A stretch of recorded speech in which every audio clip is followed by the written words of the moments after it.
I thought my family was throwing me a birthday party, but when I walked in, I discovered they were actually celebrating my sister's engagement to my ex-boyfriend, and I cheated on David because I was bored. That's it, no tragic backstory, no dead bedroom, no emotional neglect, just pure selfish boredom after 6 years together. I'm writing this because I need to understand how one decision can detonate entire existence. It started with Jake from my marketing team. Dark hair, easy smile, the kind of guy who made work feel less like work.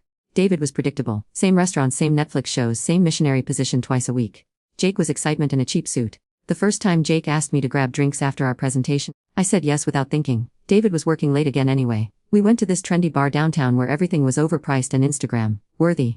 Jake bought me craft cocktails with names I couldn't pronounce and listened like every word I said was fascinating.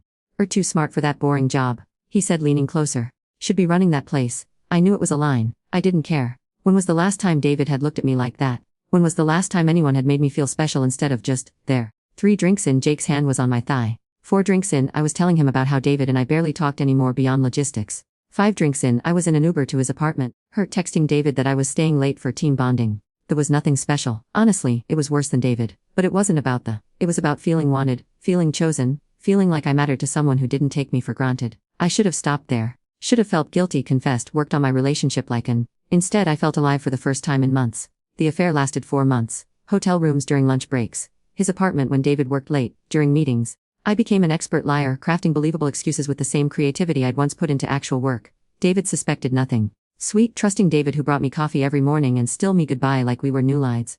The guilt should have eaten me alive. Instead, I felt superior. I had something he didn't know about. Something that was just mine. Jake never promised me anything. Never said he'd leave his girlfriend. Yeah, he had one too. Never talked about a future. But I built castles in the air anyway. Maybe we'd run away together. Maybe we'd start fresh somewhere new. Maybe I'd finally be the main character in my own instead of a supporting player. The end came fast. His girlfriend found our texts. She called me at work, screaming to tell David. I panicked and blocked both of them, pretending it never happened. Jake transferred departments. Problem solved, right? Wrong. Because 3 weeks later, I walked into my childhood home expecting birthday cake and found my little sister Emma announcing her engagement to David. My boring, predictable, loyal David who I'd thrown away for 4 months of mediocre and manufactured excitement. They'd been dating for 8 months. Started right after David moved out. Emma had been supporting him through a difficult time, while I was busy destroying the best thing in my for a coworker, who wouldn't even make eye contact in the elevator. The room fell silent when I walked in, 30 faces staring at me like I was a ghost, my mom's carefully arranged smile cracking, Emma's hand flying to cover the ring, the vintage Art Deco piece David had saved for months to buy. "Surprise," Emma whispered, and I realized she wasn't talking about the party. David looked at me with something worse than anger. Pity, like I was a problem he'd already solved and moved past. "I tried calling," he said quietly. "Thought you'd hear it from me first." My phone. I'd been ignoring calls all week, assuming it was work stress or my mother's usual birthday planning dramatics. Instead it was David trying to give me the courtesy I'd never given him. "Congratulations," I managed, my voice coming out and strange. Emma burst into tears. Not happy tears. Guilty tears. "Anna, I'm so sorry, we didn't plan this, it just happened. We're already divorced and he was so, and I was just trying to help, and then we started talking and divorced." Past tense. Like our 6 years together was ancient history instead of 8 months ago. The room erupted in awkward explanations. Mom rushing to clarify they'd invited David before Emma told them about the engagement. Dad mumbling about how they didn't know I was coming by today. Heard cousins and aunts suddenly finding their phones fascinating. But all I could focus on was David's face. The way he looked at Emma like she was precious. Like she mattered. The way he used to look at me before I taught him that love was just another thing to take for granted. "I should go," I said. "Anna, wait." Emma grabbed my arm. "Please don't leave like this, we can talk. We can figure this out." Figure what out? How to undo the worst decision of my.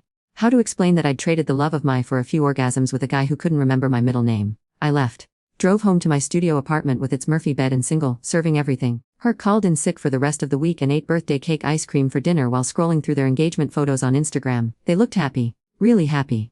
The kind of happy David and I used to be before I decided it wasn't enough. The worst part. I had no right to be angry, no right to feel betrayed, no right to mourn what I'd voluntarily destroyed. I created this, every single piece of it. The engagement announcement destroyed what was left of my relationship with my family. Not immediately, that would have been too clean. Instead it was by 1,000 cuts, each family gathering another reminder of what I'd lost. Mom started with damage control. Maybe if fought for him, she said over coffee the week after the engagement party. Maybe if tried counseling instead of just giving.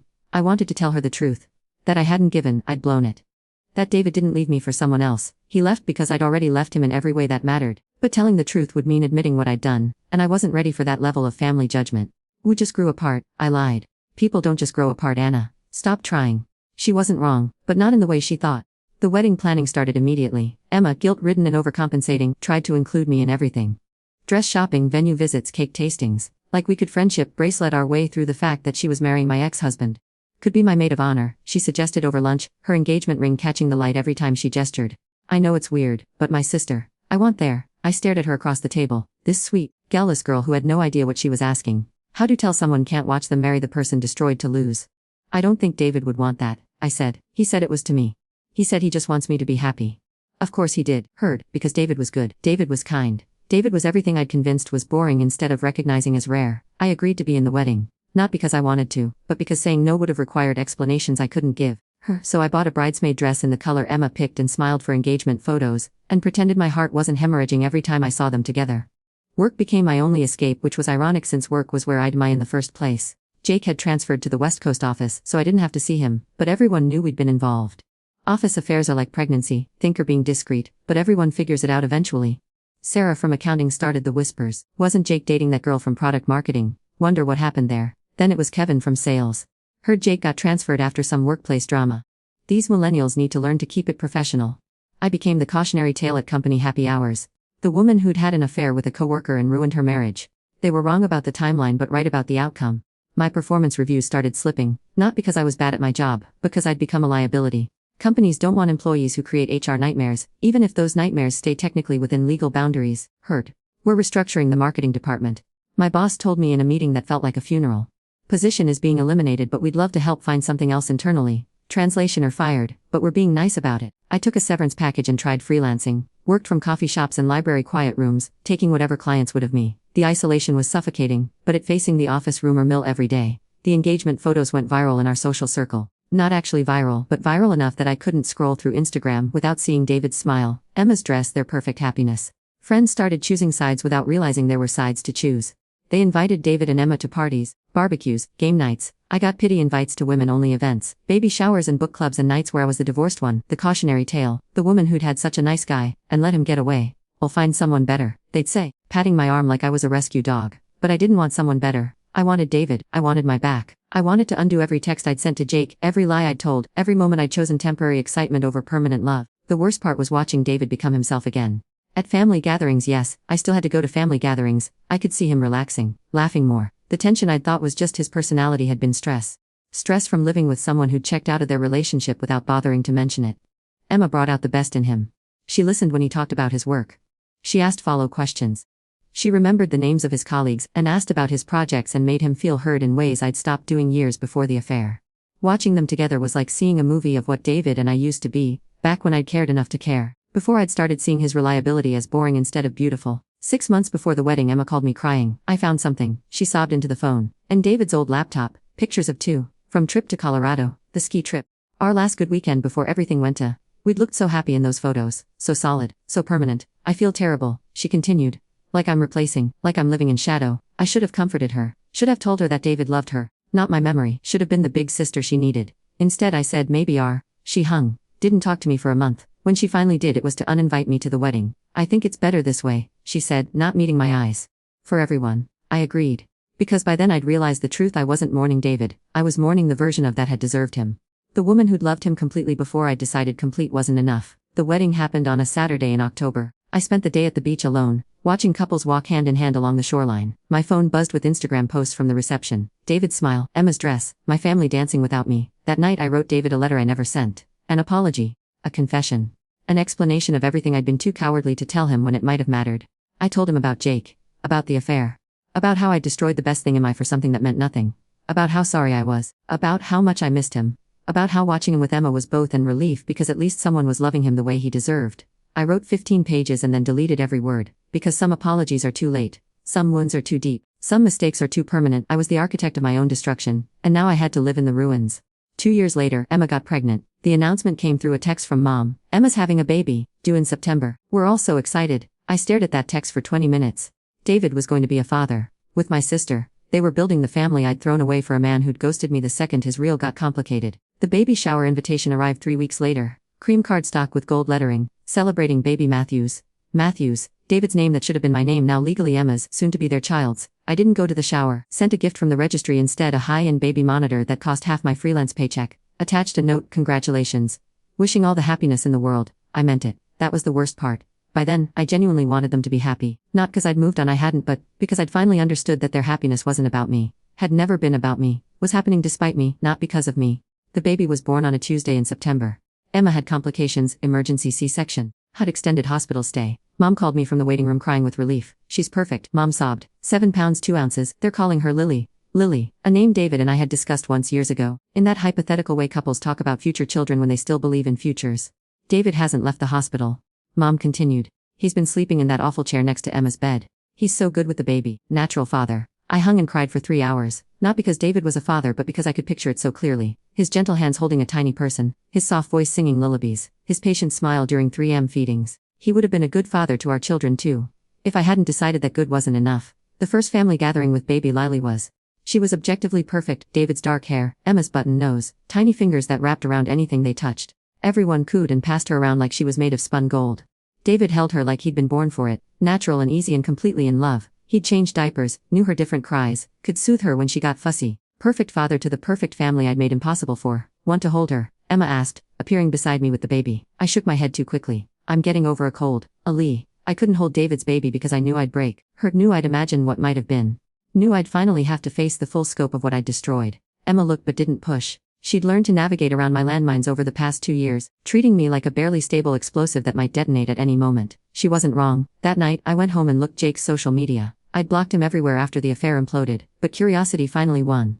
He was engaged to someone new. A blonde marketing executive with a genuine smile and designer handbags. Their photos looked happy. Stable. Real. He'd moved on. Found someone worth leaving his old girlfriend for. Built that he'd never offered me. I'd been a distraction. A temporary diversion. A woman so forgettable that he'd replaced me before the affair was even officially over. Meanwhile, David had found his soulmate in my sister. Emma, who loved him for all the reasons I'd stopped appreciating. Who saw his kindness as strength instead of weakness. Who chose him every day instead of taking him for granted. The math was brutal but clear. I was the problem. Not David's boring predictability. Not the lack of excitement in our relationship. Me, my selfishness. My inability to value what I had until I'd destroyed it. 6 months after Lily was born, I ran into David at the grocery store. He was buying formula and diapers, looking tired but content in that new parent way. Anna, he said, surprised but not unfriendly. How're, good, I lied. His whole face lit. Amazing. Terrifying. I haven't slept more than 3 hours straight since she was born, but I wouldn't change anything. We made small talk about Lily's milestones, Emma's recovery, his work. Normal, polite conversation between two people who used to share a bed and a future. He was kind but distant, treating me like a family friend rather than someone who'd once been his everything. I should get going, he said eventually. Emma's waiting for the formula, and Lily gets cranky when she's hungry. Of course. Tell Emma I said hi. I will. He paused, studying my face. Anna, I hope we're happy. I really do. He meant it. There was no anger in his voice, no resentment. Just genuine hope that I'd found whatever I'd been looking for when I'd left him. The thing was, I hadn't been looking for anything.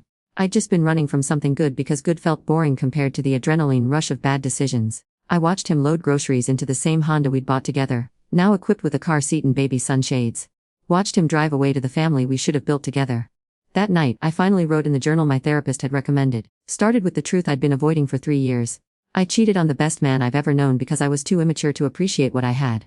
I destroyed my marriage, my family relationships, and my self-respect for 4 months of mediocre with someone who didn't even like me. I have nobody to blame, but I writing it down didn't make it less. But it made it real, made it mine, made it something I'd finally stopped running from. I'm 32 now. Single, underemployed, estranged from half my family, living in a studio apartment with furniture from Target and dreams I away for nothing. Emma sends Christmas card signed, The Matthews Family, with professional photos of their perfect. David pushing Lily on swings, family beach vacations, birthday parties in their backyard, the house we'd picked out together. Now Emma's forever home. I keep the cards on my refrigerator because I deserve the reminder. This is what I choose when I chose Jake over David.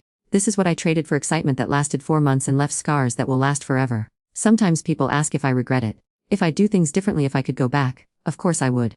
But regret is just another word for learning too late. I can't undo the affair. Can't unfuck Jake. Can't unknow how it feels to be the other woman who meant nothing. Can't unlive the moment I walked into my childhood home expecting birthday cake and found my sister wearing my future instead. All I can do is live with the consequences of thinking the grass was greener in someone else's bed. Because the thing about infidelity isn't that it ruins relationship, it teaches that the kind of person who lies to someone who loves, who trades forever for right now, who destroys beautiful things because keeping them felt like too much work. I learned that lesson too late. And now I get to carry it forever while David builds the family I made impossible with the sister who was smart enough to choose him back. The worst part isn't losing him. It's knowing I never deserved him in the first place.